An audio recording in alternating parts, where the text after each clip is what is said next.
your hands together for Josh Satterlee. Thank you. Thank you. Thank you. I appreciate you guys showing up.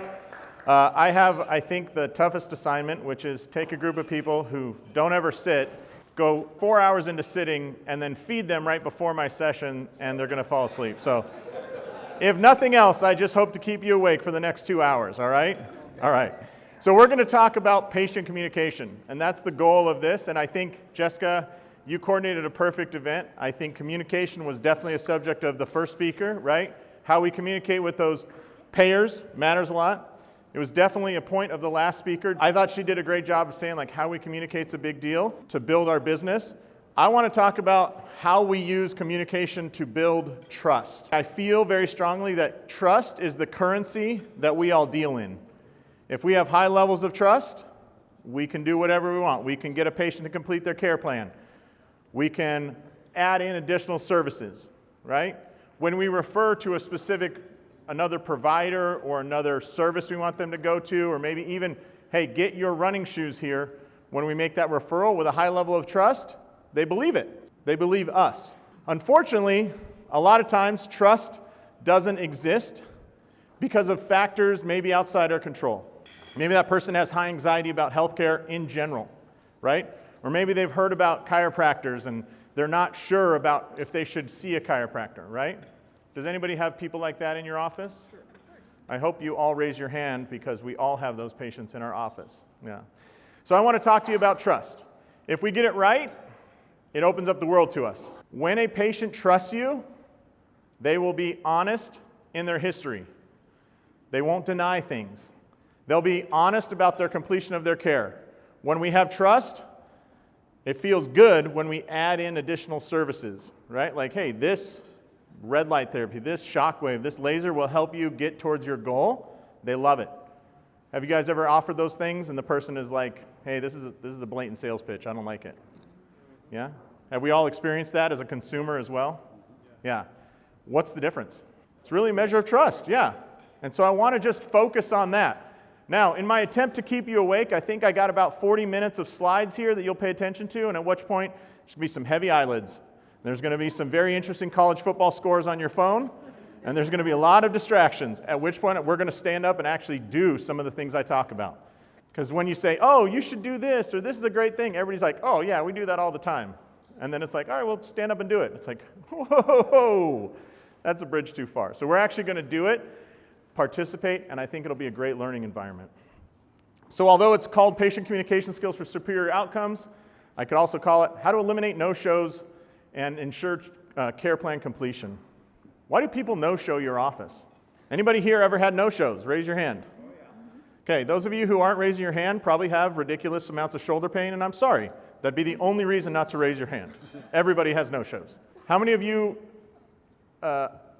find it challenging to get people to complete their entire care plan? Raise your hand if you have that. No, you guys in the back, 100% completion? All right. Yeah. I think both of those are sourced at the same well. Okay? So, I love this quote because I think Jessica, this actually goes towards you. The single biggest problem in communication is the illusion that has taken place. When Jessica talked about how she got a raise for all of you from the, Blue Cross Blue Shield, what did she do? She just communicated. She just ensured that communication actually had taken place. And what was her reason? Why hadn't they given you guys a raise in 15 years? Nobody ever asked. But how many people sitting here would have assumed that somebody from a state organization or the council or something would have asked Blue Cross Blue Shield for a raise? Yeah, we assume that it has taken place. Okay? How many of you have ever had a patient come back and be like, Doc, I did exactly what you asked. You said, what was it? I was every day, 4 times a day, I'm supposed to ride a horse or something. Is that what you said? Yes. And you're like, I never talked about any of that. What are you talking about, man? This illusion that has taken place. Or if you have children, how many times have you told them to say please and thank you compared to how many times they actually use please and thank you? And it's like there's a little bit of a disparity, right? So let's talk about those things. I want to tell you and start with my friend Ryan, because Ryan was really the inspiration for this. Good friend of mine I live in Las Vegas, a town called Henderson, Nevada. Ryan lived in Tucson. And Ryan calls me one day and says, hey man, I have some back pain, what should I do? So what do you think I told him to do? go see a chiropractor. So he did. Got x-rays, got worked up. He said, it was okay. It helped a little bit, but not much. So after a couple weeks, what do you think I told him if it wasn't getting better? I said, hey man, try a different chiropractor. Like, people have different approaches, it's fine. Just go to someone else. So he did. He went to a second chiropractor. When that didn't work really to relieve his pain, he decided, well, his GP said, why don't you go see a physical therapist, right? So he went to a physical therapist. Got a little better, really didn't improve much. So he went to a second physical therapist. Went back to his GP, who referred him to an orthopedic surgeon who said, oh, it's not your back, it's your hip. Let's take a look at your hip. They did some work on his hip, gave him an injection. Pain really didn't improve. He went through this cycle multiple times over the course of about a year, 7 different providers, chiros, PTs, primary care, orthopedic surgeon. And the last person, an urgent care, a nurse practitioner at urgent care said, something's wrong here. I don't think this is back pain. She ordered an MRI and found out that he had stage 4 colon cancer that unfortunately had metastasized to his spine. That's why he had back pain. Now, it took a year for him to go through that cycle. And by the time they discovered it, unfortunately, Ryan had about 6 weeks left with his family.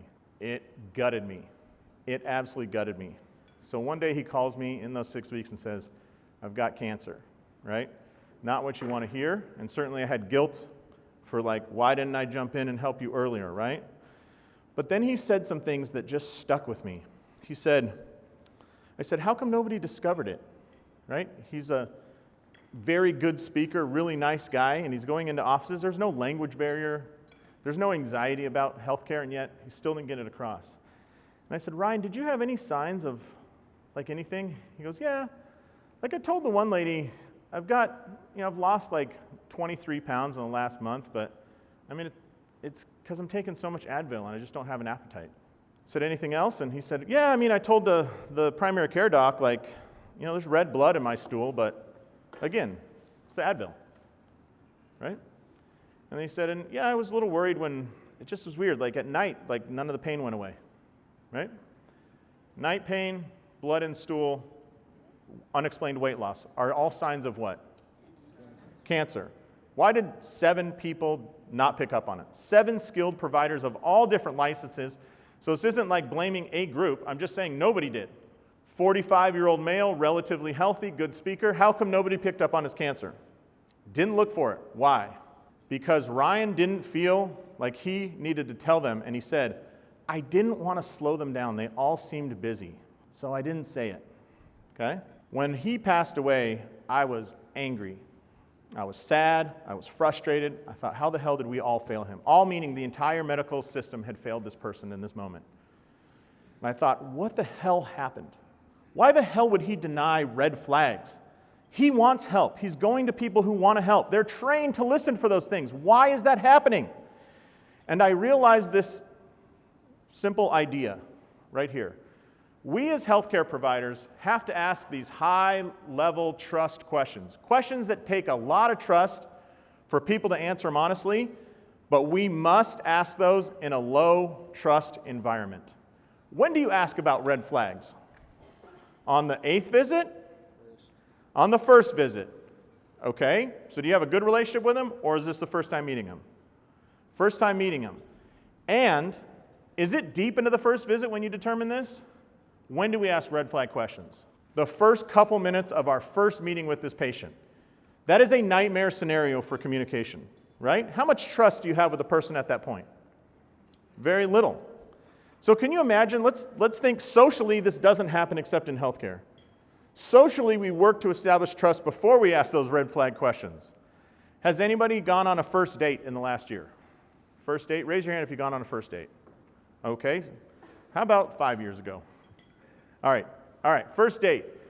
Would it be weird for me to sit down on a first date and before bread's even served go, hey, real quick before we go, number one, have you ever cheated on any partners or spouses? How many times you declared bankruptcy? And could you just really quick write down a list of drugs you're kind of addicted to but you don't want to tell me? Let's just cover the red flags up front. Does that seem ridiculous? Would it be useful for a lot of you in relationships you got into?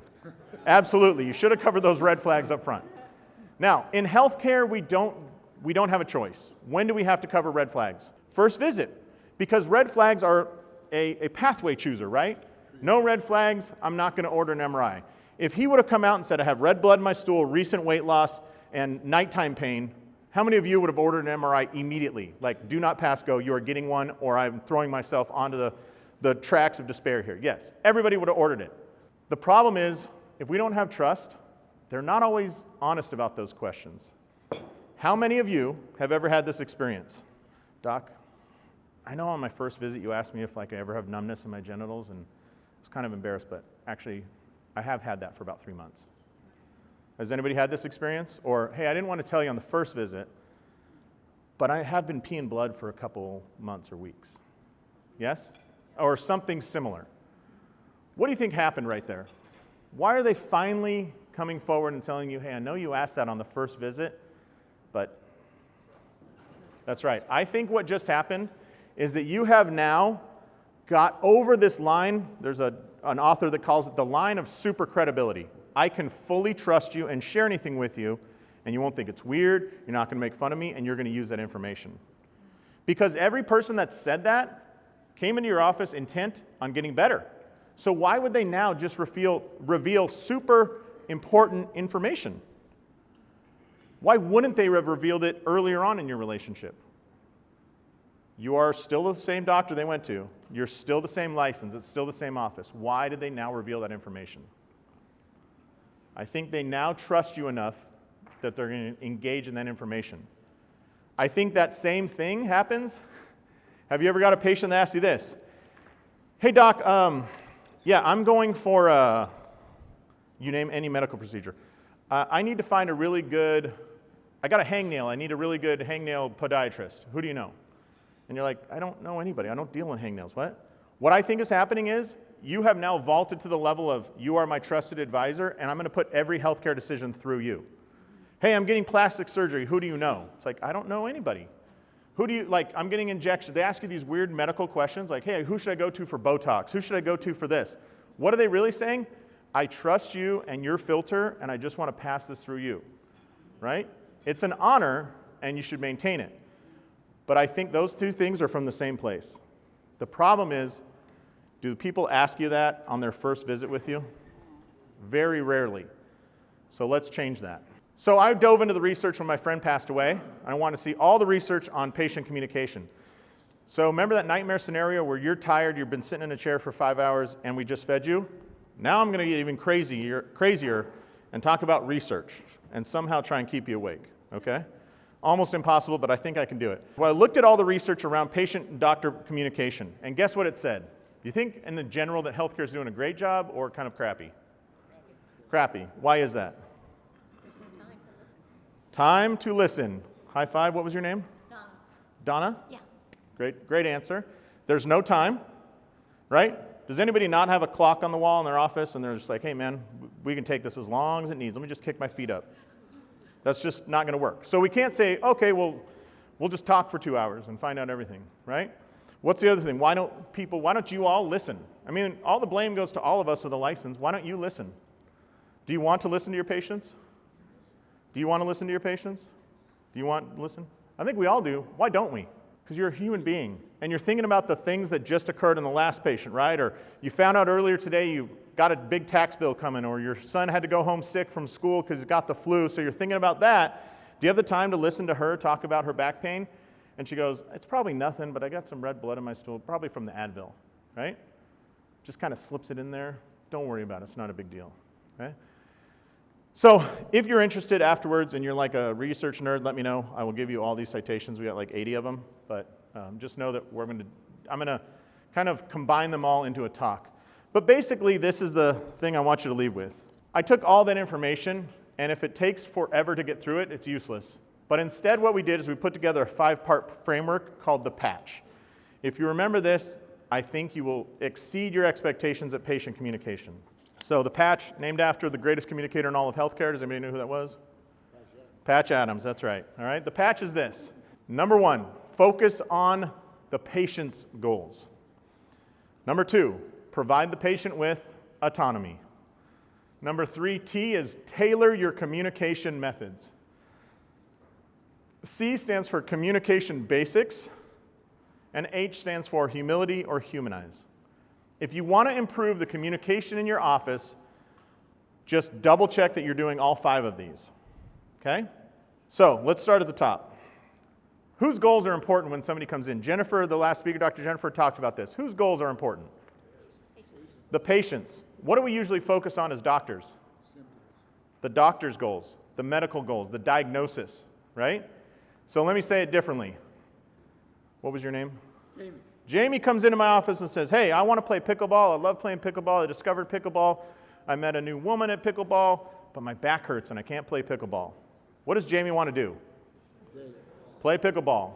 When I do an exam and I look at him and I go, well, we need to fix L4, right? Oh no, how about this? We got to address his sacrum. And I go, good news, Jamie. Turns out your sacrum is counter-nutated. So you came to the right place. I am the nutation specialist, my friend. I'm going to nutate you, right? What does Jamie respond? Right on, I just want to play pickleball. Yeah. Also, I noticed that your pelvis is creating this limitation. You're missing about 7, maybe 8 degrees of internal hip rotation on the left side. Is that cool? You came to the best. Also, I noticed that T, 7, 8, and 9 are not rotating to the right. So I'm going to fix that. Sound great? So remember, you're going to get thoracic rotation, internal hip rotation of about 7 to 8 degrees, and a nutated sacrum. Exactly what you want? No, I want to play pickleball. Right. Pickleball, pickleball, pickleball. I have a bunch of BS that I'm telling him, right? Now, do I need to address the sacrum?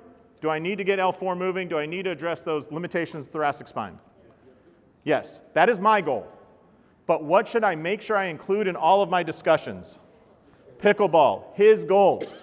Okay? My father went through a battle with brain cancer and unfortunately lost. I can't tell you how many doctors we went to that were talking about what a glioblastoma is and its uptake of some sort of medication and blah, blah. And I was like, look, cool, I just want my dad to live.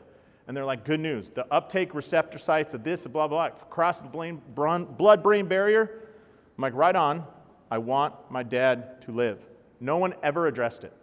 No one ever said, our goal here is to get your dad to live another 6 months or a year. If they had done that, I would have done whatever they wanted. I would have woke up every hour to feed him medication. But they didn't. They talked about receptor sites and uptake and all this stuff. I don't care. My goal needs to be discussed. So I challenge you, how many times has your goal as a patient been discussed when you go to healthcare? Less than 50%? Yeah? Like Jennifer's wedding dress story? Yeah. Discuss her goals. How about this morning when was it Davila? Is that his name? The goal of the payer is we just need to know that it applies to what the rules we set out. That's our goal. And if you fulfill that goal, guess what we do? We pay money, right? So make sure you're talking about the patient's goals. How about autonomy? Okay, autonomy is, hey, we're in an election year. Autonomy comes up a few times, right? Is there anybody who doesn't want a choice? So Jessica and I know each other. I would go, hey, I'm going to sushi tonight. You're going. What is the likelihood of a great sushi dinner with Jessica? Pretty low. If I say, hey, a couple of us are going to dinner, we were thinking about sushi or the Michael Jordan place, how would you like to go to sushi with us? That's great, let's do it. Big difference, right? Okay. How about this? How many times, what's a normal number for care plan? Somebody back here, throw out a number. Care plan? 3 times a week, 4 weeks. 3 times a week for 4 weeks, all right? So I'm looking at our findings here, and it looks like we need to treat this. Would you rather come in 2 times a week for 6 weeks, or we could treat it a little faster if you want to come in about 3 times a week for 4 weeks. It's up to you. Which one feels better? What if I just tell you, hey, here's the findings, you have to come in 3 times a week for 4 weeks? How's that feel? So even if you're offering them same thing, allow them to choose which one they want. Offer them that autonomy, okay? How about x-rays? Does anybody struggle when people are like, I don't want x-rays? Hey, it's your choice. I'll just tell you this. Would you rather have an okay exam or a complete exam where we look inside and double check things and take x-rays? What will most people choose? Yeah, but they also, in choosing, if they choose no x-rays, they're giving you an out. I told you it wasn't as accurate. It wasn't my choice. It was yours. And at this office, you're empowered to choose. All right, tailoring communication strategies. If you are talking to a small kid, or in my case, if I was talking to Jessica, what should I do? Yeah, to me you are. Would I want to stand over the patient and be like, tell me about your back pain, right? Or would I want to get down on her level? I'm going to tailor this. Maybe I'm going to grab a chair and sit so it's not as threatening. So what's going on? Tell me about your back pain. Right? I'm tailoring those communications. What if I have an older patient who has a hearing aid? Tell me about your back pain. Just kidding. No, we want to tailor it though. If somebody's old, maybe with a hearing aid, you ever notice you have to slow down to like catch up with the echo? Do you want to just burn through it? No. Okay? What's some other ways we can tailor communication strategies? Let's talk about Mother's Day. I guarantee you everybody in this room has tailored their communication for Mother's Day. On Mother's Day, do you send an email to your mom? If you do, go ahead and stand up and leave. I don't deal with psychopaths, okay? How do you tailor communication to let your mom know you love her? You write a card. You don't do that a lot, but you do it then. What else do you do? Physically show up if you're relatively close, right? What else would you do? Maybe buy some flowers and go, this is me communicating that I think of you all the time. You matter, okay? All right, how about communication basics? When you go to a doctor's office, or you buy a car, or you spend a lot of money, whose name do you want to hear the most? I'll give you a choice. Joe Blow Chevrolet, you're going to hear Joe Blow's name, or do you want them to use another name? Your name, right? Why should we use people's names? Because it means that they matter, yes. So when you send an email, most email systems will allow you to add a crazy thing called patient name. Or groundbreaking, right? How about if they come in your office, let me borrow this. What about just having a simple water bottle, but putting a label on it with their name and say, remind me your name. Yaleen. Yaleen, every new patient gets a water bottle, here you go. Wow. It's still 4 cents, but does it feel a little bit better with her name on it? Absolutely. So use their name. How about eye contact? Shaking hands. Hey, it's good to see you, right? Have you guys gone to any businesses like a young kid working who's right out of high school, and they're like, hey. Cool. Right? Does that build trust? Do you think that that introduction is going to help her reveal that she does in fact have red flag symptoms? No way. So how does everybody want to be addressed? Even if you don't shake hands, if that's uncomfortable, but at least I face you and I say, it's a pleasure to see you, right? Make sure you don't lose sight of the communication basics. And then finally, humility and humanize. When somebody comes to a doctor like you, who's the smartest person in the room? You are, right? That's why they're there. They're hiring you for your expertise. Would you all agree? Do they want to be reminded of how smart they are, or of how smart you are? Okay, there's a spine surgeon in my area. He doesn't let you forget where he went to undergrad. And he certainly doesn't let you forget that he's a Harvard medical grad, okay? And he's a pretty good spine surgeon. I don't think he's the best, but I think he's pretty good. So I had a patient that had surgery from him. They came back a year later. I said, hey, how'd it go with Dr. And he said, the greatest line ever. I think the best part of it was that I was under general anesthesia for most of the time I spent with that gentleman. And I said, that's a great way to describe a really bad relationship, right? Yeah. But remember to be humble, okay? Humble, humble, humble. You are the best. You are the expert in the room. That's awesome. Don't need to rub their face in it. And actually, if you ever want to get to the highest levels of patient satisfaction and the highest ratings on Google reviews, there's a common theme that has been researched. In the initial visit, the doctor makes a mistake, realizes it, and corrects himself in front of the patient. There is nothing higher than that level of patient satisfaction. Let me say it again. If everything went perfect, you would score like a 90. If you're going, you make a mistake, you screw up, you realize you screwed up, and you admit to it, you will now score like a 98. Now, you got to be careful. They don't want to be like, oh, it's not glioblastoma. It's just an artifact on the x-ray. I'm so sorry. But let me show you what I'm talking about. Hey, Jennifer, it's good to see you again. Oh, my God. It's not Jennifer. Jessica, I'm so sorry. Can we get past that? Is it okay if we move on? She will now think I'm a human. Humans make some small mistakes, okay? It's okay. Be a human and they will appreciate it. If you're sending out a happy birthday text from your office, do you want to stand like with a stethoscope and a white coat and be like, happy birthday? Or a picture of you and your dog with party hats on going, oh, it's your birthday, right? One is very human and the other is not. Humility always wins, always. So, has anybody in here led a life where they have 0 screw-ups? Never screwed up anything? Those people, you can get up and I'll sponsor you to go to the crap stable because that doesn't exist, but go ride your unicorn out of here and you'll have fun. Anyways, make sure you offer humility. Guess why doctors get sued? They get cocky and they refuse to apologize, okay? Guess what group is responsible for 60% of all malpractice suits? Surgeons. But you would think that's from operating on the wrong area, right? Wrong. 70% of all malpractice claims, including those for surgeons, are communication-based. Commonly, they will say, I wouldn't even be here if you would have just apologized. I wouldn't even be here if you had just called me back about my mom. Rarely is it you cut off the wrong finger. In fact, if you're nice about it, you can cut off the wrong limb and people won't sue. I'm not kidding when I say that. It is proven in the research. All right, so where are we falling short? Patients they believe that we as physicians don't want to understand how they feel, but they need to be heard. And they want to tell us, they want us to focus on how they feel. Hey, does your back pain scare you ever? Are you worried about your ability to throw batting practice for your son? Are you concerned?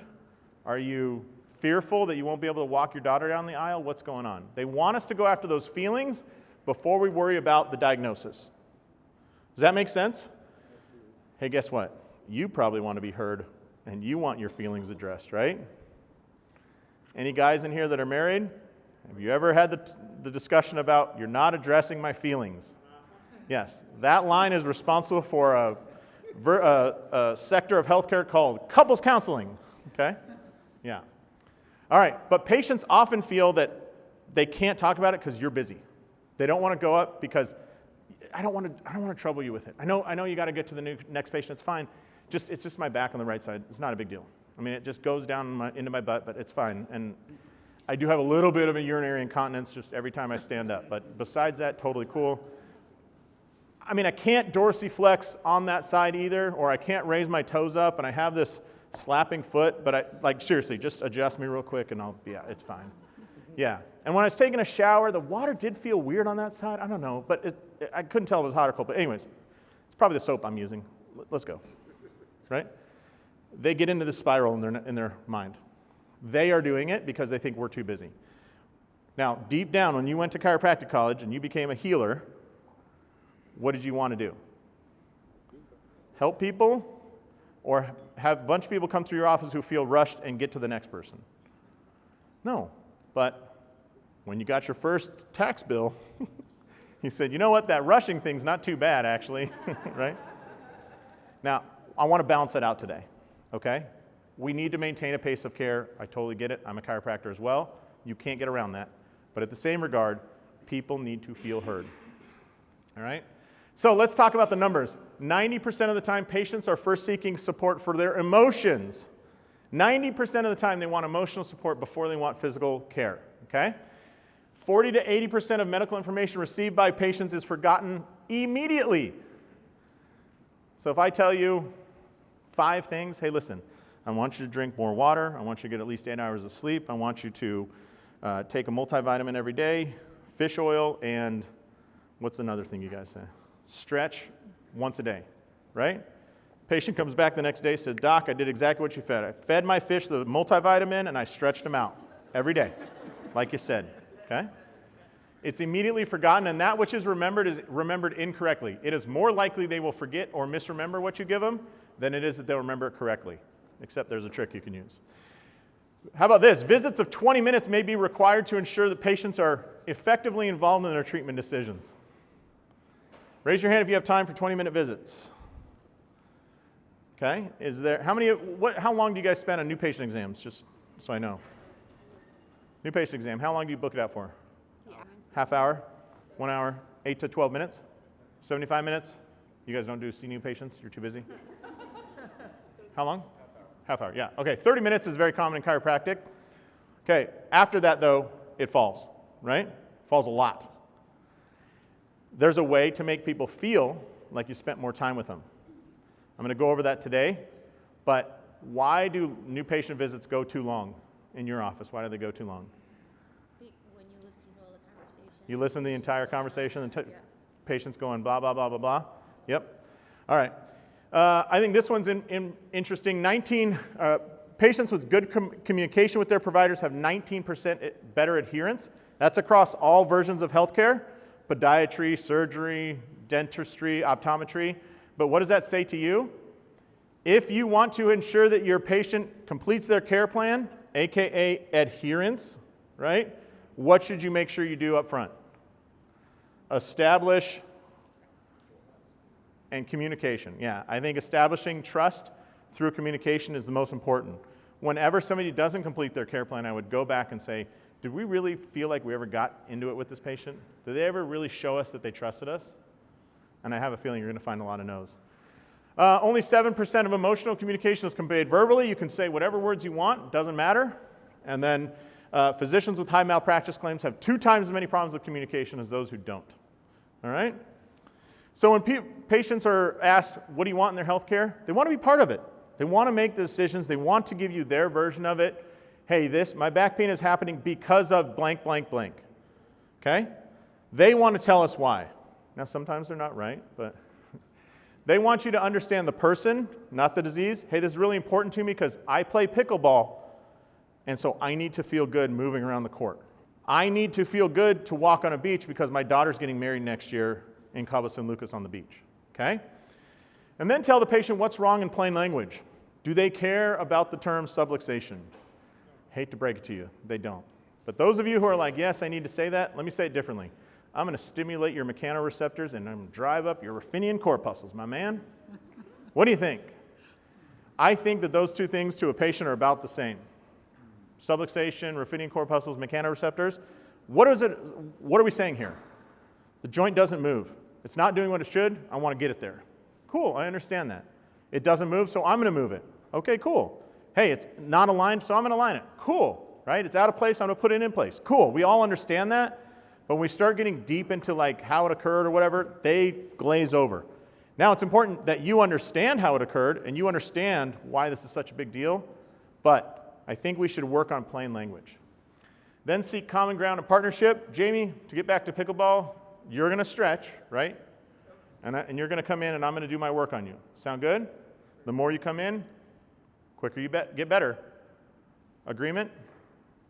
All right. And then they strive for an enhanced patient relationship. They want to matter to you. They do.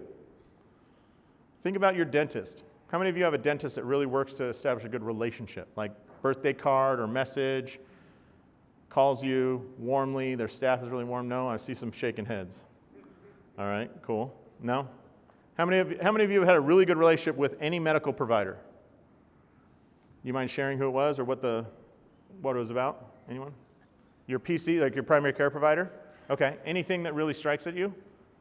She remembers? Yeah. Awesome. Okay. Does she really remember or is she just reading a well-documented chart? Yeah? I saw some other hands over here. Anybody have a good relationship? Pink water bottle. What's the relationship? Yeah. Okay. What was your name again? Mo? Yeah. Mo said he used to work with an OBGYN, like a referral relationship kind of. And that gentleman used to have a line, instead of saying what's hurts or what's wrong, he'd say, what do you think is wrong with your life? And they'd be like, oh, here we go, right? And they just dump out all this information. It's awesome because I bet those patients feel, oh my God, somebody finally listened. And that is the number 1 complaint in the research. So patients just want to be heard. That's the deal. So I know this is a problem. I know it's a challenge, but patients want to be heard. And so I want to give you an example of a training video that we found that allows you to see this. How many of you have patients that will give you some crazy-ass reason as to why they have pain? Raise your hand, please. But really, you know, it's not that complicated. It's not because you ate asparagus 2 days ago and every time you eat asparagus, you have low back pain that goes down your leg. right? I found a video that I think really wraps it up better than any, so pay attention and we're going to learn. There's all this pressure, you know? And sometimes it feels like it's right up on me and I can just feel it, like literally feel it in my head, and it's relentless. And I don't know if it's going to stop. I mean, that's the thing that scares me the most, is that I don't know if it's ever going to stop. Yeah. Well, you do have a nail in your head. It is not about the nail. Are you sure? Because, I mean, I'll bet if we got that out of there... Stop trying to fix it. No, I'm not trying to fix it. I'm just pointing out that maybe the nail is causing... You always do this. You always try to fix things when what I really need is for you to just listen. Yeah, see, I don't think that is what you need. I think what you need is to get the nail See, you're out. not even listening now. Okay, fine. I will listen. Fine. It's just... Sometimes it's like there's this achy... I don't know what it is. And I'm not sleeping very well at all. And all my sweaters are snagged. I mean, all of them. Yeah, that sounds really hard. It is. Thank you. Ow! Oh, come on. Ow. If you would just... Don't... Try to see. Is that pretty accurate for your guys' offices? Yeah. I've never seen a video that explains it that well, and I've given this 50 times. It's still funny. It's still hilarious. By the way, does anybody recognize that actress? You see Top Gun Maverick? Phoenix? That was her. Very young version of her, yeah. Anyways, yeah. So I've got good news. Patients just want what? They want someone to blank. It was in that video. They want somebody to listen, but most healthcare providers don't. But I got good news. The research clearly says great communicators in healthcare are made, not born. No matter where you're at right now, you can get better. And the basic skills that it takes are nothing crazy. They're nothing crazy. But a few things done really well will absolutely change the way people perceive your practice. When we want to establish trust, when is it important to do that? Visits 10 through 24? No. I guess to you guys, your care plan starts here on the left. Yeah. It's important to do that when? Day one. And I would tell you this, I think if you wait until that person is standing in your office, you might already be out of time. I would encourage you, find ways to communicate with them and build a relationship before they ever step foot in your office. Identify all the things that erode trust with your office before they show up and fix them. Let me give you some examples. Imagine for a second, does anybody here practice inside an office building? Raise your hand. You practice in an office building? What floor? First floor, ton of construction. I want to give you a challenge. Imagine that I'm going to give you $100 if you can tell your grandmother 2 days before her appointment, let's say you're going to have lunch with her at noon on a Wednesday. On Monday, I want you to send her an email one time, and she's got to show up to your office, park in the right place, and meet you right at noon. Your own grandmother. Why would that be a challenge? Because of the construction. So, would it build trust if you started sending out a text to all your patients? Hey, FYI, I know you have an appointment tomorrow. There's construction, and here's a picture of where you should park. Boom. Right? How many times have you pulled in the parking lot of your office? Like 1,000. For that new patient, how many times have they pulled in your parking lot? This is it, the first time. Have you ever got an address link or a map link or followed it to some office and you realize, oh, this map link is wrong. I'm on the other side of the street. If you know that, find the right map link and send it to your patients. Okay? I recently read on Google that above the age of 65, so Medicare age patients, 24% of them report driving to a medical office the days before an appointment. Now, probably because they're retired and so they don't have anything to do that day, but why would they drive to an office before they ever have an appointment? Right, they're solving the anxiety problem. They're like, I want to reduce anxiety. Who should be solving that anxiety problem for them? Us. So think about that. How about taking a picture of the outside of your office? Like we went to an OBGYN when my wife was pregnant. There are 2 elevators. Imagine a big office building. There's elevator here, elevator there. We went up this one. Guess where their office was? All the way over there. If they had just said, take the elevator on the right and go up to the 3rd floor, I would have saved my wife who's 9 months pregnant walking all across this long hallway super uncomfortably. And it would have gone a whole lot better. So when the doctor came in that day, guess who we were pissed at? Him. Why? Because we were blaming him for what his staff hadn't done.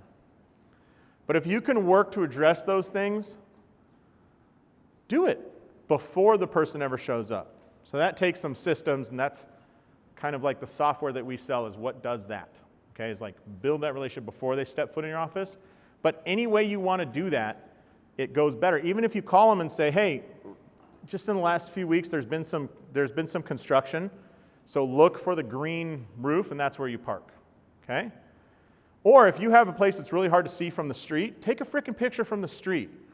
I've gone to many medical offices where from the street it looks different. You pull in the parking lot, it makes sense. Remember, this is the first time they were pulling in the parking lot. It's the first time they're out on the street. Help them out a little bit, okay? So, we need to recognize those barriers in patient-doctor communication. Those of you who have staff, what's the number one complaint you hear when a new patient comes in your office? Meaning it's already filtered through your staff, but you ever had somebody at a new patient visit, they're like, you go, hey, how's it going today? And they're kind of snappy. Well, I couldn't find parking. Or I didn't know I have to do patient paperwork before I showed up. Or nobody told me I had to bring my ID card. Have you guys ever heard this stuff? Anybody? Yeah? Why? Just consider it, you failed. You didn't do a good enough job advising them. I know you feel like you told them a million times, but it's like telling my kids, use please and thank you. How many times do I need to tell them before it actually occurs? Thousands. We're in the thousands now. I'll tell you when it actually occurs, but we're in the thousands. Yeah. But that's human nature, right? It's human nature. So give them something they can rely on, okay? Miscommunication happens a lot, but why does it happen? Because patients report that no one ever listened to me, okay? All right. So make sure you follow the patch. By the way, this one, miscommunication, if you want to how many of you want to grow your office and get a lot of new patients? Raise your hand. Okay. I'll give you a crazy trick. Call people back after they call your office. If Google says if you call back within 5 minutes of that person calling your office, and this is just phone calls, I'm not saying any other method. You call back within 5 minutes, you are going to capture 85% of those people. If you wait just 20 minutes, the maximum you can capture, any guesses, is 20% of them. You can get 85% or 20% just by calling them back within 5 minutes. I know it's a challenge, but instead of spending money on Facebook ads and tens of thousands of dollars on advertising, do something crazy and call people back. When you look at the research, or you go to Thanksgiving with your family, how many of your in-laws are going to say, oh, I called that office you told me to, and nobody, fill in the blanks here, ever called me back? Would you agree? Have you ever called a place to get a service or a product or anything and nobody ever calls you back? Yeah, you're actively trying to give them money and they're like, cool, I don't care. Don't be that office. All right? All right, so remember the patch, okay? Patient's goals. I would write those at the top, like in my EHR. 2 most important things, their diagnosis and their goals. Hey, you want to run a marathon, but you got whatever, low back pain, you got plantar fasciitis, you got whatever. I can talk about treating plantar fasciitis in the context of your goals. Our man wants to play pickleball, and he has some tingling going down his right arm. We need to talk about treating your neck for radiculopathy and reduction of the brachial plexus, irritation, and blah, blah, blah. What? Exactly. We should use the term pickleball in that sentence, right? So at the top, make sure you have the goals of the patient. Allow autonomy, tailor your communication, work on communication basics, and express humility. All right? Sound good? Anybody disagree with me? Think I'm way off base? Throw tomatoes, it's fine. I'll take it. All right. That was me offering you autonomy. It's fine. Throw tomatoes, I don't care. It's your choice. See how good it felt? No. You guys mind if I sit down real quick? That was autonomy, by the way. Ha. See how good it feels? Yeah. All right, so let's actually practice. I know everybody was perfect at their communication. I needed practice. I needed to get better. I still need to get better. But I would love to take you through some drills here, all right? This is the part where everybody's starting to doze off and pick up their phones and check their scores. Well, let's do this. Crazy stat. How many of you would like to be in the top 2% of all healthcare communicators? Top 2%, world class. All right, you ready for this? Take notes because it's really hard to do. If you were to use your name, like introduce yourself, that would vault you into the top 8%. Top 8%. Has anybody ever gone to the hospital or gone, like you go to OB/GYN and somebody walks in the room, they don't have a name tag on, you don't know who they are, and they don't introduce themselves, and they start typing, and you go, are you the nurse or the doctor? And they're like, no, I'm just a medical assistant. And it's like, okay, well, how the hell would I know that? And then they leave. And 5 minutes later, what happens? Somebody else comes in and starts typing. And you go, are you the doctor? What? No, I'm the nurse. And then they leave. And you're like, I have no reference point for what's going on here, right? Think about any industry where they have very high marks for service. Disney, Nordstrom, Starbucks. You ever notice they wear something on their chest? A name tag. Why? It gives the customer context, especially when it says their role, okay? Like, I hate the ones here at Mohegan Sun because if you look, it'll say their employee number above their name. I'm like, you need to flip that. You need to put their name boldly. I don't care about their employee number unless there's a problem. Anyways. But if you use your name, introduce yourself. Hi, I'm Dr. Josh. It's a pleasure. Does it feel good? Basics of communication. So you'd be top 8% if you did that. And then if you were crazy enough to have a way that you would know the name of the person sitting in front of you, does anybody have a way that you would know the name of the person sitting in front of you? Oh, a chart? Crazy, right?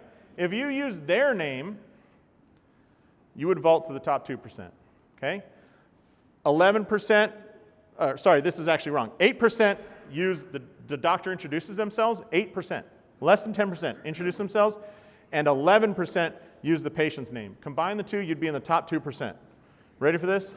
Hi, I'm Dr. Josh. Are you Jessica? Yeah. Hey, it's a pleasure. Boom, top 2%. Sounds crazy? How many people have gone to an office where that did not occur? Yes, we all have. How hard is it to modify that? So you're talking first names. First names. Now, it can be a challenge because I can go, hi, I'm Dr. Josh. Are you David? Yes. Okay, do you go by Dave or? I like to ask people what they want. Yeah. Yeah. You mean you want to offer them Choice. Autonomy. autonomy? Yeah. So I always use this example. Anybody here a football fan? Who's the greatest tight end on the New England Patriots? Rob Gronkowski, right? Now, then went to Tampa Bay. If he goes in your office, what would you want to call him if you're a football fan? Gronk! But you got to hold back and go, can I call you Gronk? Or do you go by Rob? But his chart's going to say Robert Gronkowski, right? But if he says, for this, call me Rob, you now know his kind of framework, right? What do you typically say when you meet a new patient in your office? Let me ask this first. How many of you as a doctor, walk into an office, the patient has already been placed in there?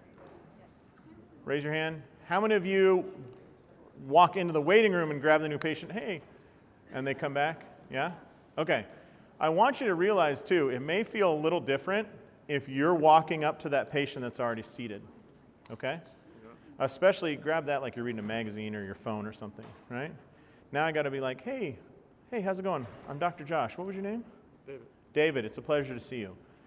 I would practice that with your staff. How do you want it to feel? How about this? How many times does somebody open the door to your office and there's your admin sitting at the desk, right? And what are they focused on? Their goals, which is get my work done. Where does that work usually occur? On a computer. Yeah, no eye contact. Body language is horrible. They're leaned forward. What would you want as a customer? Open up. So you guys ever watched Iron Man and he has like that little reactor? I think that's like the customer service reactor. If it's aimed down at the keyboard, what's my focus? The keyboard. If I shine it on my patient's neck, what's my focus? My patient. It's hard to do, right? Because the administrator's like banging away, getting stuff done. That's what you pay him for. But what do we want the feeling to be? Warm, so we can build trust. It starts with her. She has a chance to erode it for me. And then if I come in the office, I'm already at a loss. I got to hustle and make up ground. Whereas instead, if they pop up and they say, oh, hi, welcome, you must be David. It's a pleasure to see you. That's better. What if she stands up and says, oh, hi, David. I'm Stacy. It's a pleasure to see you. Is that better? How about if she says, hi, David, or you must be David. I'm Stacy. Yeah. And then tell her role. I'm the front desk manager here, so if you have any questions about scheduling and whatnot, I'm the person to see. By the way, we like everybody to be hydrated, so I got this bottle of water for you. Right? Which one feels the best? Did anybody check into the hotel here? What were you offered a check-in? Water? Huge investment they're making. Might send them into the bankruptcy, right? I mean, they spent like 5 or 6 cents on every single one of us. But how did it feel? Pretty good? And by the way, some of you drank and partied last night. How good did it taste at about 2 a.m.? Like, oh my God, this is the best thing ever. Yeah. Little things like that in the right context make a huge difference. A friend of mine says, we're trying to build, instead of a gold bar, he said, I'd rather have 1,000 golden BBs. Little tiny things that all add up to this jar of gold. The water, the handshake, the eye contact, using your name. Was it Cheyenne? Yes. It's a pleasure to see you. My name, right? I'm Dr. Josh. I'll be taking care of you today. My role. These little bits of trust build up to a great relationship. But again, what are you like at your worst? Your friend is having his 40th birthday at a bowling alley on Thursday night at 7 p.m. If you know that's going to occur, what's going to happen that afternoon with your new patient? They will be late. They will not have their paperwork filled out. They will not park in the right spot. Okay? At that point, it's still important to focus and make sure that we're presenting the best version of ourselves. Okay? What I found really helps is right before you go in the patient room, I rub the door frame. I'm like, please, just anything. And it's my way of reminding myself, hey, get prepped. You ever see like Notre Dame go out for their football games? They have the sign they touch, right? Anybody Jewish in here? Don't you? What's the thing you put at a doorway, like the little, what's it called? What's the point of that? To remind you to have the right Jewish behavior, right? Right? That's what it is. It's like, hey, in this house, this is what we practice. What is that version for your office? How do we practice here in this office, regardless if you're late, regardless if you're confused about the paperwork, regardless of where you parked, regardless of what your friend told you that chiropractors are quacks?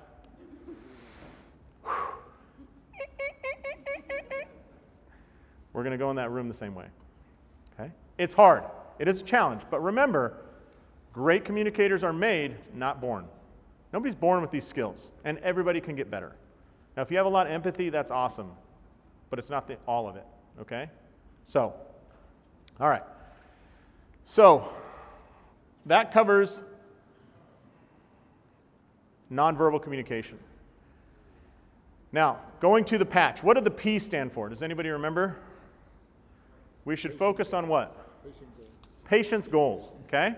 The number one goal of patients within the research is I want someone to listen to me. Listen to what matters to me. Pickleball, running, golf, whatever it is, I want someone to listen. What percentage of patients feel like they were listened to on their first visit? 17% feel like the doctor listened. So, tons of potential for success here, right?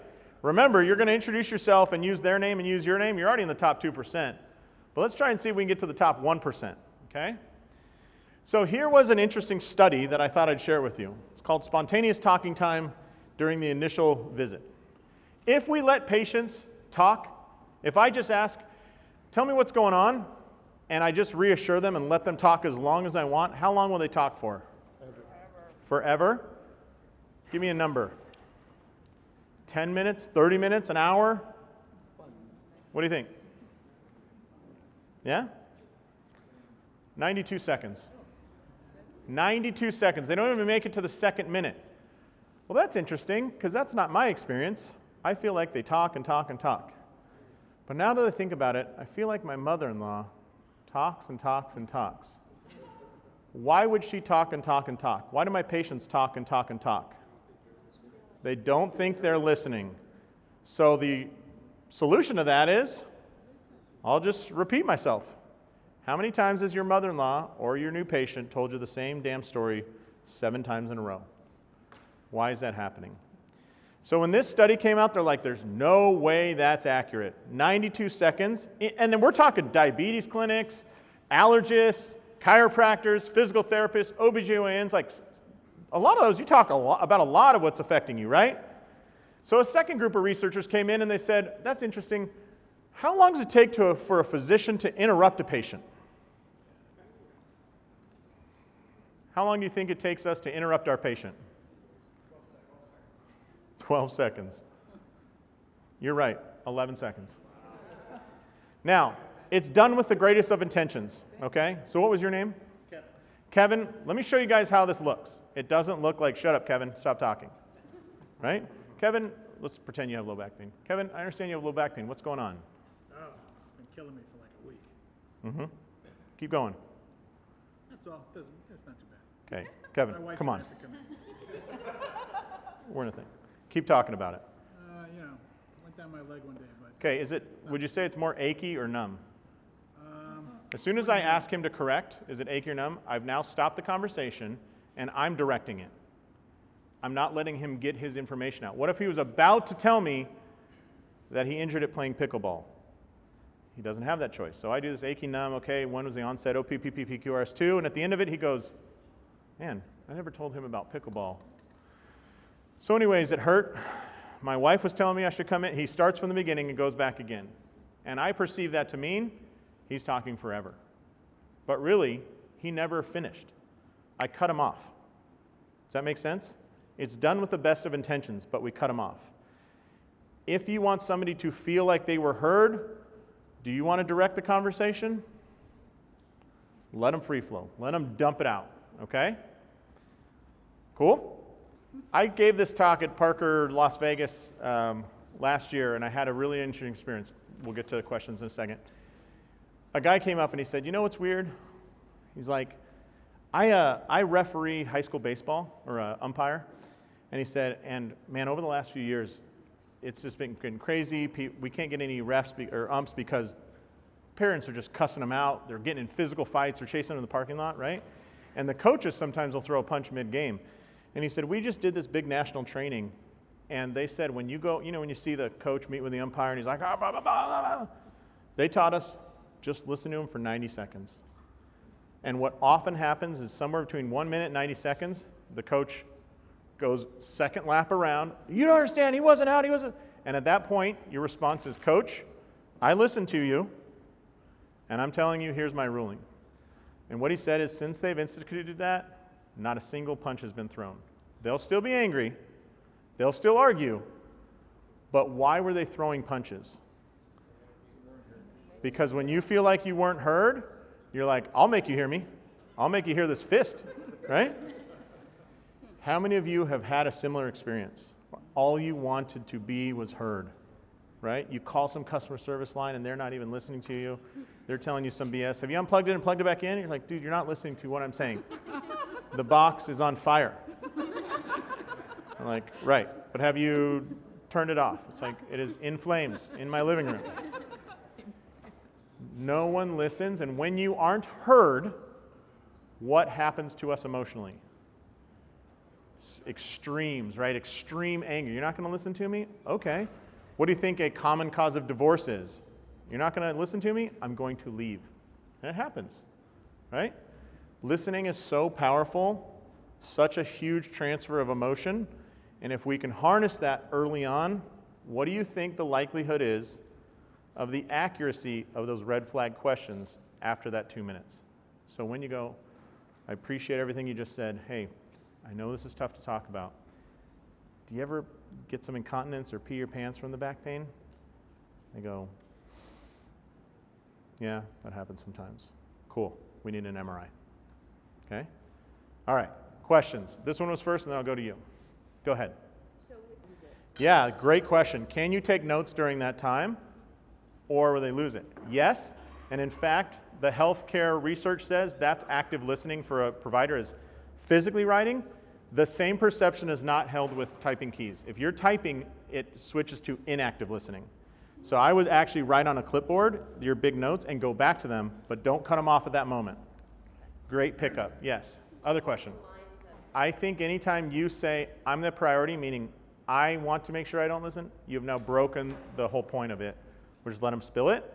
Now, there are great like AI scribe programs where you just throw your phone recording and it starts recording and gives you the highlights, making notes. You're absolutely right. I think your intent is right about I don't want to forget this, but I would say writing it on a clipboard. Right? How many of you have dealt with like a teenager and you're giving them instructions? And I've had this with my 14-year-old son. He picks up his iPhone to write down the notes on his phone. What do you think it looks like to me as a parent? Blatant disrespect. He's shut off, he's not listening, and he will get angry. Like, Dad, I'm writing this down. I'm like, well then get a pen and a piece of paper and write it down. To him, he's like, okay, boomer, why would you use a pen and paper? Like, what are we gonna chisel out a rock? But it's a good lesson to me, and I ask him, what are you doing right now? And he'll say, I'm taking notes on my phone, and he'll turn it around because he knows that diffuses me because I get angry when I'm trying to give my 14-year-old son some behavior change advice, and he is not listening. And so I get angry, take his phone away, ground him and all this stuff, when really all he wanted to do was take notes. He's doing the right behavior, but I feel like I'm not being heard in an emotional environment, so I shut off. Okay. Other questions? Yes. So, in my mind, a good conversation has a give and a take, a certain rhythm, or like throwing a baseball, having a catch with somebody. Yeah. Which means that we kind of take turns using words like okay, and then what? What kind of doctor was he? Somebody says. Yeah. And rather than just let the person go on and on and on, and maybe they'll feel like they're rambling, like we keep giving them rope. When is it appropriate then, in your mind, to sort of interject in order to get that rhythm going? 38 seconds. Do you feel like you asked your question? Not really. Go on.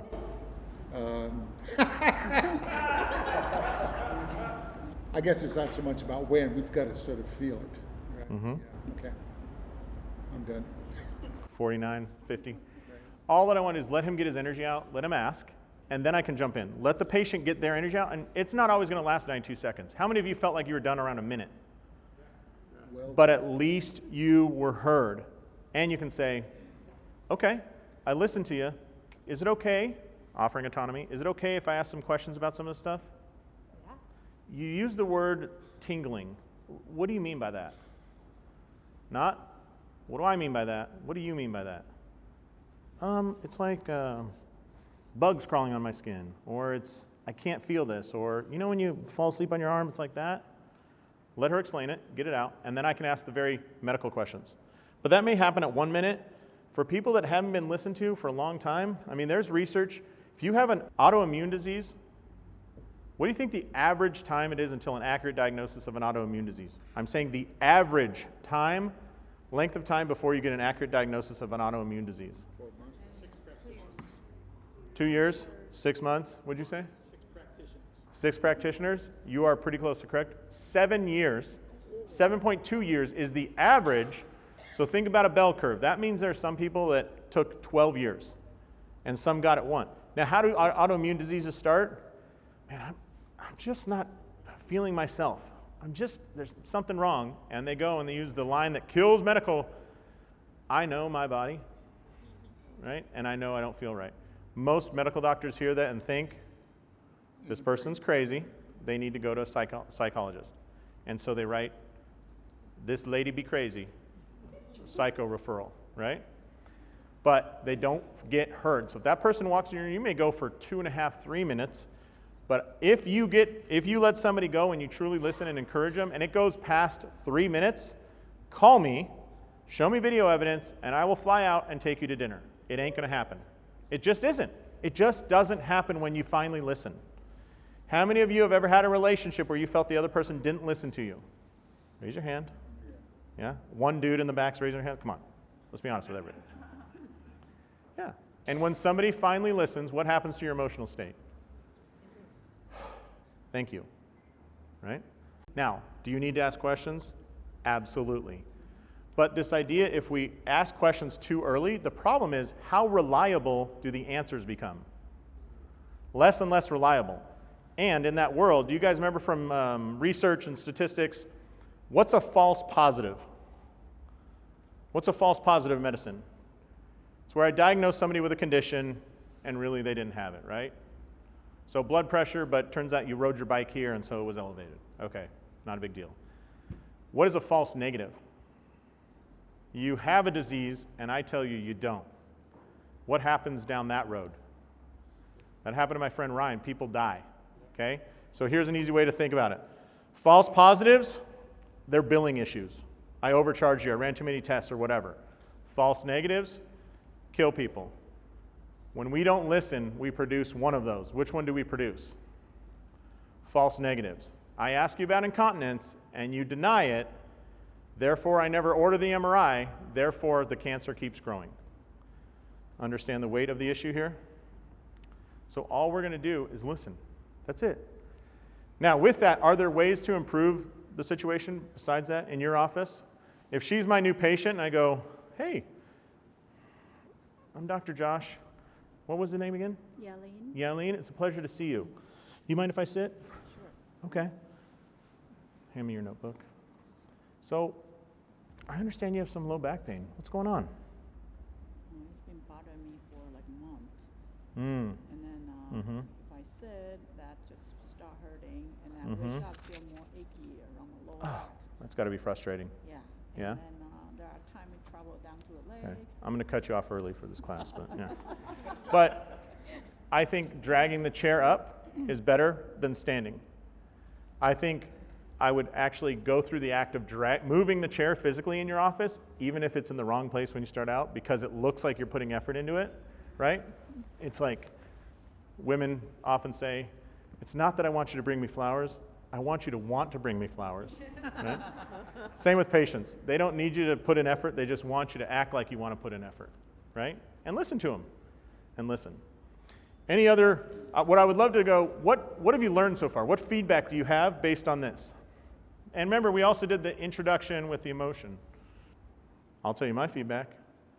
You're awake, ha ha ha. Yeah. What else? What have you learned? What have you taken away? Raise your hand so that we can, yes, what did you learn? Build rapport so you can earn trust. Fantastic. What else?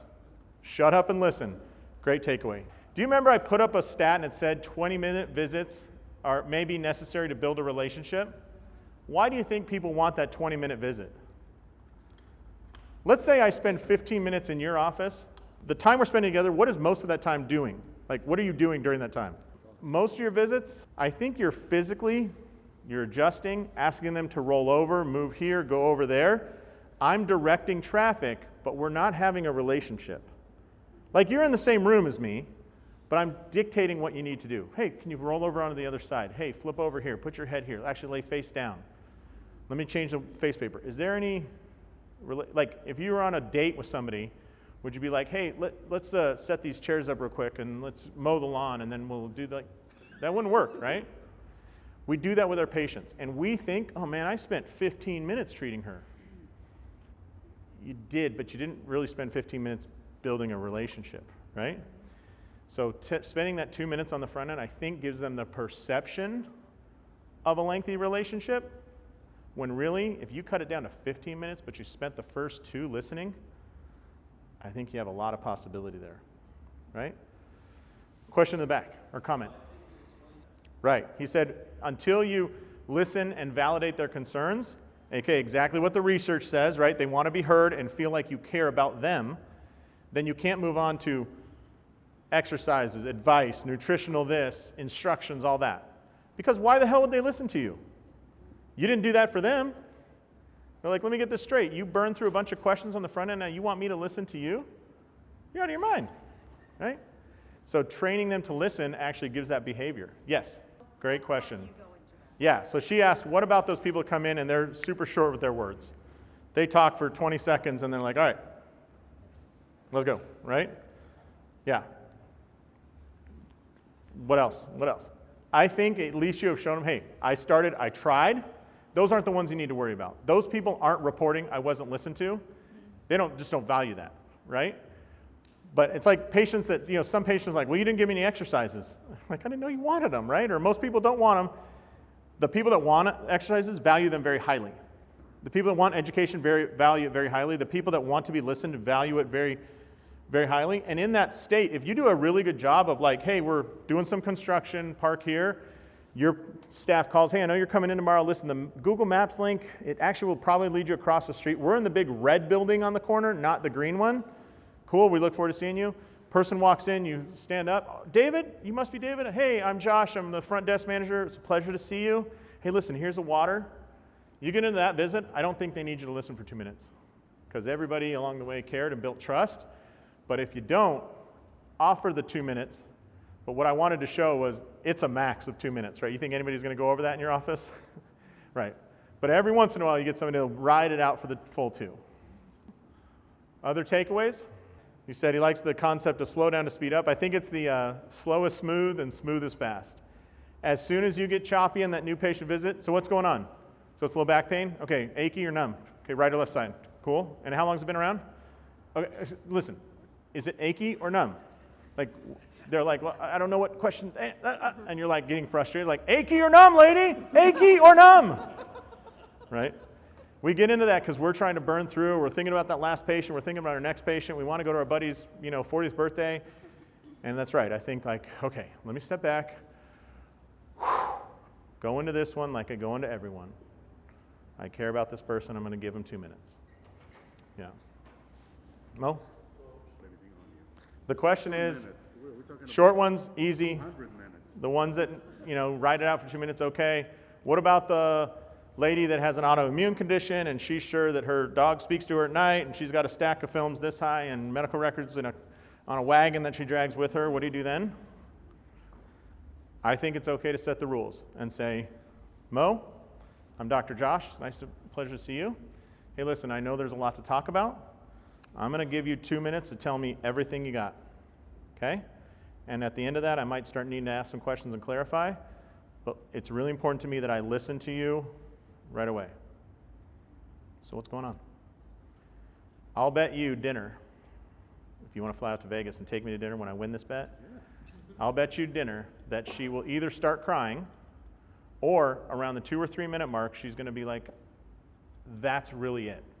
Meaning there is all this information because nobody ever listened, so I was searching for information other places, but really the central issue is this pain in my low back on the right side. I've had that happen 3 times, and one of them was a professional golfer who was kind of getting out of golf because his back hurt so bad. And I immediately when I set the rules, said, hey, I'm going to listen to you for a while. He was like, okay, well, listen, everybody's talking about this, this, and this. I really think the problem is right here. Because they are coming with their system of, I'm going to force you to listen to me. And the way I do that is x-rays, and don't forget about these tests and the MRI. Hey, buddy, I also, how about the CT scan? Have you looked at that? Because you haven't addressed that. That's their framework. Nobody listens? Okay, fine. What does your mother-in-law do when you don't listen to her? She repeats the story. She tells you the story from Oprah's perspective, right? She says, Good Morning America, they were talking about that thing I was telling you about, the fish oil. Did you know that that's like super powerful for reducing inflammation? And I say to my mother-in-law, yes, that's why I put one of those bottles in your refrigerator 8.7 years ago, and you haven't taken it. And we agree. But she needs to tell me this and this and this, because her framework is nobody listens, so I'm going to come around, Good Morning America, Oprah, this, this, this, and we all end up, tell me about fish oil. If I just listen to her for 2 minutes, guess what? Thanksgiving is so much easier. It's so much easier, yeah. But I'm going to tell you, unfortunately, the research just says nobody freaking listens. Nobody does. All right, well, how many of you in those 2 minutes, by the way, heard some goals? They started spitting out why it matters to them. Not just what hurts, but like, yeah, and I play pickleball, and so I want to do this, or I was mountain biking, and it caused this. Did you hear that? Yeah? Talk about those. Pull those out when you're writing down notes. Pull those out and discuss. So you said something about mountain biking. How often do you mountain bike? What are they going to think? Oh, well, I didn't want to tell anybody, but I'm a pretty big mountain biker, right? And now you're interested in them. It's just like dating. Like when you're on a date, what do you want to talk about? You and a little bit about them. But if they force you to only listen about them, what's the likelihood of date number 2? Very low. But if they go, so you said something, you're a teacher? What do you teach? You know, 2nd grade? Like every subject or history? Tell me. And you start dumping it out, what's your perception of the chances of date number 2? Right? All right. It makes sense, right? All right. By the way, if before your first date, if you're meeting at a restaurant and they sent you a text, oh, by the way, there's construction going on out front, so I found a parking lot to the side, what would you think? It's pretty awesome, right? Yeah, maybe you should do that with your patients, just saying. All right, so let me ask you this. When it comes to tailoring communication strategies, how do you communicate with your friends and family? How many of you email with your immediate family? Raise your hand. Okay. Send an email, or do you just forward email chains of like, if you share this with 14 people, you'll have a magical day? All right, how many of you two-way text with your friends and family? Raise your hand. Come on, be active here, raise your hand. Okay, agreed. How many of you do phone calls with your friends and family? Yeah. You do both, right? Text and phone call, but mostly you're texting. How many of you send DMs on social media to your friends and family? No, you don't meme? Okay. My point is, look off into the future of your practice. Do you think there will be a need to send emails to patients? Absolutely. Is it effective communication? It's reducing in effectiveness every day. Okay? Should you then have a method, a way of two-way texting your patients? Notice I said two-way. If you're just sending announcements one way and they can't respond, that ain't communication. That's something else. Okay? You should ensure that your office has a way of two-way messaging. How about phone calls? Are there times that you should call patients and they should be allowed to call you? Absolutely. When do patients typically call? They're running late, so they're doing their best to honor our relationship and say, I know that you're busy, I'm going to be a little late, so that's cool. We'll let them do that. Why else will they call? Reschedule, sometimes. We're getting more towards online booking, but calls often happen at very high emotional points. I'm really scared something happened. Should I come to you or do I need to go to the emergency room?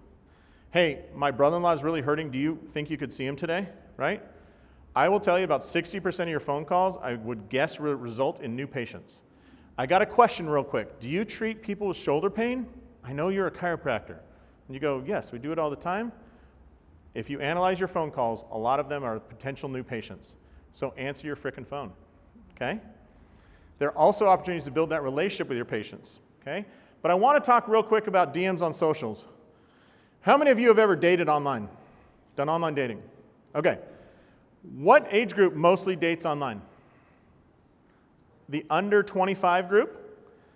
Okay. They are being trained to communicate to people the first time through a third-party app. They perceive it to be the safe way of communicating, right? If you were dating, you wouldn't text the person because that would reveal your number. You would message them through Match or whatever these sites are, right? Because that's safe. I think if you look off as those people age, we're not seeing them in our offices yet, and they're not DMing us because they don't have pain, because they're young. And that's the best way to prevent pain, is don't have birthdays, I've learned, right? But they might be a group of people that in 10 years are reaching out to your office through DMs on social media. Can you get a Facebook message? Can you get an Instagram DM? Can you get a TikTok DM? Because they perceive interaction with your office, firstly, because they don't know you yet, so I'm not going to give you the prized phone number, they want to DM you. Google just published a white paper about this. Under the age of 25, 40% of people say that their initial contact to a business was through a DM on social. 40% of people under 25. So half of those people are saying the initial, the way I contacted that office, the plumber, the roofer, the dentist, the chiropractor, the first time was through a DM on social. Send in an Instagram message, hey, do you see new patients? Are you guys open, right? I bring this up, think about that. You're going to see that more and more, okay? And how many of you with your friends and family do written or paper? Yeah? Do you write a card for your mother on Mother's Day? Okay, remember, if you don't, please leave because we don't deal with psychopaths. Yeah, you do. So your highest value patients, the one who've been with you 8 years, you might want to think about, write a freaking card. It is a lot of work. But this argument about that's so much work is like saying, you know what, it's so much work to make my son a birthday cake on his birthday, and it's just empty calories. You're right, it is, 100%. And it's awesome. So do it, right? Okay. Just realize there's reasons to do things. But I want you to see, the most recent research comes about text messages. Text messages work to promote exercise. You want to remind a patient to exercise? Start sending them texts. MyFitnessPal apps don't work as well in the first 6 weeks, okay? The impact pre-appointment contact of do not attend. This is interesting for rapid access new patient breast clinics. This is a study done in England. You go to your primary care, they say, hey, you have the markers of breast cancer, you need to go to what's called a rapid access breast clinic. You've already been told by one doctor your chances of breast cancer are very high. What % of those people show up to the breast clinic? Not 100%, which is shocking to me. Not 100%. Text message reminders improve that. Another study done in Africa, primary attendance to an AIDS clinic. Text messages improve the show-up rate. Why would the show-up rate to an AIDS clinic be low? Fear, because you're kind of admitting this is it. It starts here. It's a good representation of high anxiety, right? All right. Text messages-based intervention to reduce overuse of alcohol in an ER. What this study was looking at is, can we find out, ERs don't like drunks filling up beds, because you just got to ride it out and they're basically going to be fine. So this way was, hey, we're going to text you and see if you're just drunk or you really need like medical care. So even when they're drunk and stumbling, text messages are still an effective method of communication. So even if they're seeing 2 screens, it's still a good way. But that one showed me you can start sorting out patients, and I think maybe in the future we'll do this. Somebody says, I have an appointment, we'll start texting them, hey, is there any pain going down your leg? Meaning, do I need to get ready to order an MRI with you? Do you have any numbness, MRI? Do you have any of these things? Actually, it's a pretty good way of asking questions beforehand. So if you want to triage, that may be a good way to do it. Text messaging to recruit patients with low back pain and collect outcomes in an ER. It's pretty good about intake information, like achy or numb, tingling, burning. Text messages work. Mobile phone reminders for attendance, they work. Delivery of outcome, this is interesting. 2 groups of people had a arthroscopic hip surgery. One group got a message from their doctor checking in once a week for 12 weeks. The other group did not. And at 12 weeks, the people that got a text message reported 1 to 2 points lower on the VAS. Okay? Does communication work to improve outcomes? It seems to. Even text messages. The coolest thing about that, you could automate that. All right? The reason I'm bringing this all up, use text messages. In every one of those studies, there's a line. Email did not appear as effective. Email did not appear as effective. Why do I bring that up? Especially in that new patient exam, our relationship is important. So before your first visit, try and do your best to text them. Don't worry about emailing them. Let me say it differently. If I want to take you on a date, will I be effective by emailing you? No. Email doesn't get open, it doesn't get read, it doesn't get replied to. I need those 3 things to happen to go on a date, right? Same with your new patients. Please don't rely on emails that worked 10 years ago. It doesn't work today. One more thing. When we say people repeat themselves, a common thing that we do mistakenly as offices is I sent out an email. Oh, I didn't get that information. I'll send it again, and again, and again, and again, and again, and again. How many of you have 10,000 emails from some company you worked with a long time ago, and yet those emails are not transmitting any information to you? They're just cluttering your inbox. It's the same with us. If you want somebody to feel like you reached out a bunch, what do you think feels more effective? 10,000 emails, or an email, a Facebook message, an Instagram DM, a phone call, a written message, and a text? Psychologically, every time you change media, it doubles or triples the feeling of connection. AKA, when it's your mom's birthday, write her a card and text, maybe call her on the phone and show up in person. That feels more impactful, okay? 4-part apology framework, by the way, let me just leave with this. One more tip for you. How many people in here have screwed up? Raise your hand. Okay, good. Those of you who aren't raising your hand, that was your screw up. But, all right, you might need to apologize. Like, you might be going home tomorrow night and say, babe, You know the house and the mortgage? It's going to be tough to pay for it. I gambled away everything, right? But there's this last piece I want to share with you in the research that talks about the 4 parts of a good apology. And aka, if you eliminate one, it doesn't feel like an apology. Here they are. It's air it out, A-E-R-R. Number 1, acknowledge. Just acknowledge that you screwed up, right? Number 2, explain. Explain what happened, why it led to that, whatever. Number 3, offer remorse. And finally, number 4, offer reparations. Let me cover this real quick. What do politicians never do? They never acknowledge that they screwed up. They explain, I'll never do it again, this and that. Acknowledge that you screwed up. I was late to our appointment, I'm very sorry. Okay? And then explain. We were backed up, we had a new patient that kind of had an emergency situation. I spent an extra 20 minutes with her. Cool? Then offer remorse. I can see this bothers you and I can understand that. And then finally, a reparation. I'm sorry, in the future we're going to develop systems to handle that better. Be careful with your reparations. The most dangerous one is, I promise this will never happen again. If you promise that, guess what that person will now hold you to? It better never happen again, and if it does, you're a freaking liar. So don't promise that one. Give them $10 off, give whatever, just do this. All right? So, 4-part apology framework in case you screw up. If you have questions about patient communication, I'll hang out for a while. Otherwise, thank you guys very much for participating. Appreciate you inviting me. Thank you.